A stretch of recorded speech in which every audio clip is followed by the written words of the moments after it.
Section 1. The break-in. Finding the open door. We broke in.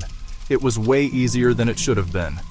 Today is February 14th, 2026, and we're not talking about a Mission Impossible style heist, grappling hooks, laser grids. No, we're talking about a small office. A place just like yours maybe. We set a simple goal. We wanted to test their network. We wanted to see just how secure they really were. The plan was to find one weak point, one digital unlocked window. We wanted to show the team what a real breach feels like. Then we wanted to fix it. Right there, on camera. This is the story of how we did it. The feeling in the room was tense, but also a little exciting. We had our laptops open, our tools were ready to go. The air was thick with anticipation. We were about to knock on their digital front door. Not to steal anything, not to cause any damage, but to find the flaws before someone with bad intentions does. This wasn't about being malicious. It was about being prepared. It's a fire drill, but for your data. You practice so you know what to do when the real alarm bells start ringing. And trust me, you want to be ready for that day. The moment of discovery came shockingly fast. We scanned the local airwaves for Wi-Fi signals, and there it was, an open network. Its name was the default brand name of the router, something like brand name router 5G. This is a huge red flag. It screams, I haven't been configured properly. We tried to connect. It asked for a password. We pulled up a list of the most common, most basic passwords. Password 1234567 and you guessed it, admin. On our third try, we were in. The password was the default one printed on the sticker on the bottom of the router. Suddenly, we weren't on the outside looking in anymore. We were on the inside. My heart skipped a beat. A little bit of fear mixed with a whole lot of, I can't believe that worked. From this one single point of entry, we could see everything. We saw a network printer. We saw a shared drive full of files. We even saw a security camera feed pointing at the front door. The hole we found wasn't just a small crack. It was a wide-open gateway into the entire digital life of this office. The potential for damage was immense, and we had only been at it for 5 minutes. Yeah. Beat. So, what were we actually doing? This whole process has a name. It's called penetration testing, or pen testing for short. Think of it like hiring a very trustworthy, very skilled locksmith to try and pick all the locks on your house. They don't want to rob you. They want to give you a report that says, hey, this deadbolt is great, but the lock on your back window is junk, you should replace it. It's an authorized, simulated cyber attack. The goal is to find vulnerabilities in a computer system, a network, a web application. This is not something you just do for fun on your neighbor's Wi-Fi. That's illegal. Seriously. Don't do it. The absolute first and most important rule of pen testing is getting permission. Explicit, written permission. We had a signed document from the office manager. It clearly stated what we were allowed to test, when we were allowed to test it, and what was off limits. We agreed not to access or copy any sensitive employee or customer data. Our goal was to prove a vulnerability existed, not to exploit it for personal gain. This ethical boundary is what separates a security professional from a criminal. We started small. Our initial plan was simple reconnaissance. We used a network scanner, a basic tool that listens for devices and open ports. Think of it like walking down a hallway and checking which doors are unlocked.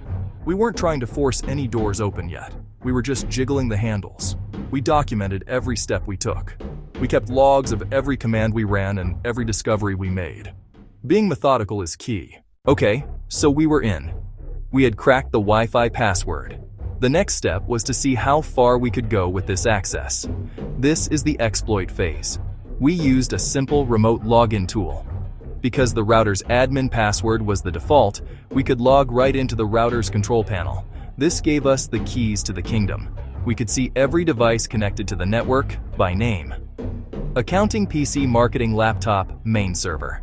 This is why changing your router's default login is so important. It's the master key. We decided to target the file share we had spotted earlier. It was a folder on the main server that seemed to be accessible to everyone on the network. We navigated to it. No password was required. Inside, we found folders labeled Invoices, Marketing Materials, Internal Memos. My stomach tightened a little. This was the moment it became real. These were actual business documents. We clicked on the Invoices folder. Inside were dozens of PDF files. We were looking at real financial information. We could have copied all of it. We could have deleted all of it. To prove our point without causing harm, we performed a very small, reversible action. We created a new text file on the server. We named it proofofvulnerability.ext. Inside the file, we typed a simple message. Your network has a security hole. We were here. Please secure your systems. Then, we took a screenshot. This screenshot, along with our logs, would serve as undeniable proof for our report. We did not open a single invoice. We did not modify any existing files. We made our point, gently but firmly. We stopped right there. The team was quiet. We all understood the gravity of what we had just done. We had gone from sitting in our car in the parking lot to having access to sensitive company files in under 15 minutes. The feeling was a strange mix of fear and pride. Fear for how exposed this company was, and pride that we were the ones to find it, not someone with criminal intent. We immediately disconnected from their network and started preparing our report. The exploit was successful. Section 4. The fix. Patching the holes and building a wall. Now for the good part. The fix. This is where fear turns into relief. We sat down with the office manager and showed them our findings, the screenshots, the logs, the simple text file we left on their server. Their face went from confusion to worry and then to a focused determination. They were ready to act. The best part is, the most critical fixes were surprisingly simple. They didn't require expensive new hardware or a team of consultants. They just required a little bit of time and attention. That's a lesson for everyone. Security often starts with the basics. First things first, we tackled the router. This was the front door we had walked right through. Fix 1. We logged into the router's admin panel and immediately changed the password from the default admin to a long, strong passphrase. Something easy to remember, but hard to guess. Think a full sentence, not just a single word with numbers. Fix 2. We changed the Wi-Fi password to something equally strong. Fix 3. We checked for firmware updates. The router was running on software from 3 years ago. We hit the update button and let it install the latest security patches. Next, we addressed the network itself. Why was the security camera on the same network as the accounting computer? Fix 4. We created a guest network. This is a feature on most modern routers. Visitors, smart speakers, that camera. They now connect to this separate guest Wi-Fi. It gives them internet access, but keeps them isolated from the main office network. Fix 5. We turned off services they weren't using. The router had remote management from the internet turned on. They didn't need it, so we disabled it. One less door for someone to knock on. Finally, we looked at the server. The open file share was a huge problem. Fix 6. We helped them set up proper user permissions. Now only people from the accounting department could even see the invoices folder. Everyone else couldn't access it. It was a simple change in the server's settings, but it created a powerful internal wall. After about an hour of work, we were done. We rebooted the devices. We ran our network scanner again from the outside. The open doors were gone. The weak passwords were gone. The network was quiet. The worried look on the manager's face was replaced with a smile. It was a good feeling. Beat. Section 5. Your turn. How to secure your digital life. Okay, that was a wild ride. We went from fear to relief, and we made a real difference. But this isn't just a story. It's a lesson. And it's a lesson you can apply to your own life right now. You don't need to be a professional hacker to drastically improve your personal security. You just need to build a few good habits. So let's make this interactive. I want you to take a moment and think, what is the password for your home Wi-Fi? Is it the one that came on the sticker? If it is, your first mission is to change it. Tonight. Let's make it easy with a quick checklist. This is your homework. First, get permission before you test anything that isn't yours. For your own stuff, go wild. Second, change default logins. Your router, your smart camera, your smart anything. If it has a login and you haven't changed it from admin, do it now. Third, Use strong, unique passwords for every important account. Turn on two-factor authentication wherever you can. Use a password manager to keep track of them all. This is probably the single biggest thing you can do for your security.